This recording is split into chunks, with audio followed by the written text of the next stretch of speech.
The Rose of the Reaper. The first mention of the rose appears not in botany, but in testimony. A parish record from the early 17th century describes a field outside a village where executions were carried out swiftly and without appeal. The scribe notes whether, names, dates. Then, in a margin written years later, a different hand adds a single line, "Do not harvest the black rose." No illustration accompanies the warning. No explanation follows. For centuries, it was ignored. Folklore across Europe carries variations of the same story. A flower darker than night, blooming where blood had been spilled unjustly. A rose with petals like charred velvet, thorns sharper than steel, and a scent faintly metallic, sweet at first, then nauseating. It was said to appear only after executions, massacres, betrayals carried out under law but without justice. A reaper's mark. Botanists dismissed the tales as symbolic. Black roses were rare but achievable through selective breeding and pigment saturation. Soil chemistry could darken petals. Myth filled the rest. That certainty held until the cutting. The first modern sample was collected accidentally. A graduate student surveying post-industrial wastelands documented unusual plant growth near an abandoned prison yard slated for redevelopment. Among thistles and weeds stood a single rose bush, its blooms unnaturally dark, absorbing light rather than reflecting it. The student clipped a stem for analysis. It bled. Not metaphorically. Not discoloration or oxidized sap. A viscous red fluid welled from the cut, warm to the touch, staining gloves and soil alike. Chemical tests later confirmed iron-rich compounds inconsistent with known plant physiology. The bush withered overnight. Leaves curled inward. Petals collapsed. By morning, it was dead. The incident was written off as contamination. Then another specimen was found. And another. Each appeared in places marked by contested deaths, unmarked graves, sites of lynching, forgotten trenches, execution grounds quietly paved over. Always solitary. Never part of a larger growth. Botanists collected samples under controlled conditions. Every specimen withered within days of removal, except one. That rose was discovered beneath a courthouse demolished decades earlier. The soil beneath the foundation still held fragments of bone. Records showed dozens of executions carried out there during a period of political purges. When cut, the rose bled more heavily than the others. It did not die. Transported to a laboratory under sealed conditions, it continued to bloom. Its petals unfurled even in total darkness. Deprived of water, it did not wilt.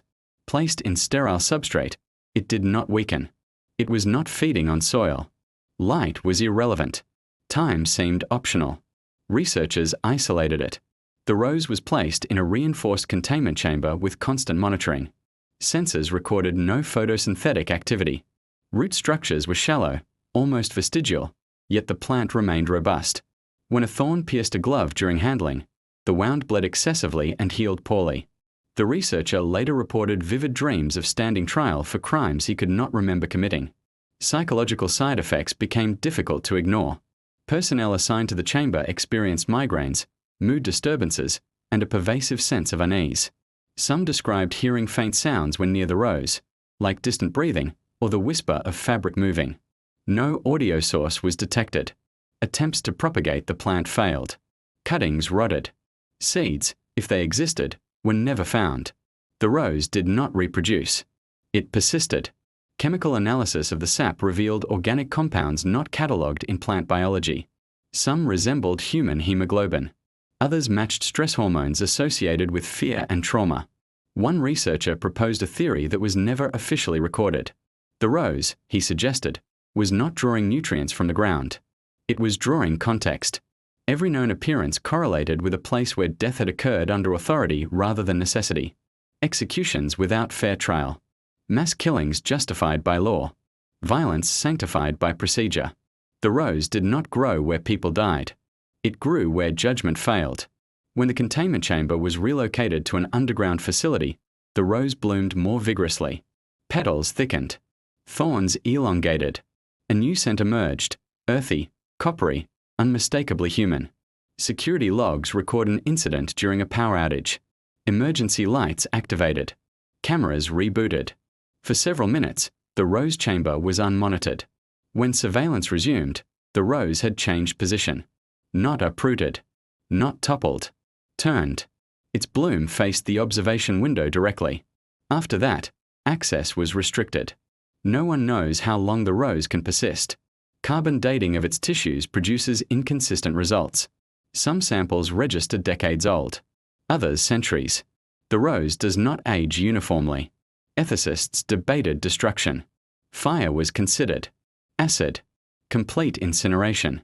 A trial was conducted on a detached petal. When burned, it produced a smell identical to cauterized flesh. The ash stained the containment tray a dark red that could not be removed. The rose itself showed no reaction.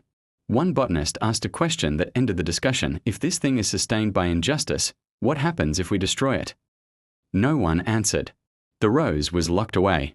Official records list it as an anomalous botanical specimen requiring indefinite containment. No further study is planned. Unofficially, staff rotate frequently. No one remains assigned for long.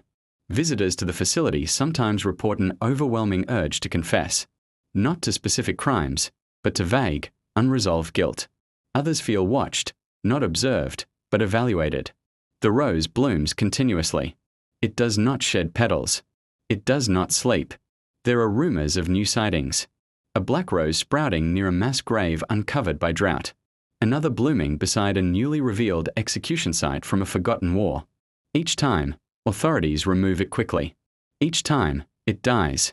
Except the original, which remains sealed in darkness, its bloom flawless, its thorn sharp, its sap red and waiting. No one knows if it feeds on soil, or blood, or memory. But one thing has become clear. As long as injustice leaves marks upon the land, the rose of the reaper will continue to bloom somewhere. Not as a warning, not as a vengeance, but as a record. A living ledger of deaths that were never made right. And should the last rose ever be destroyed, some fear it will not mean forgiveness. It will mean the accounting has moved elsewhere.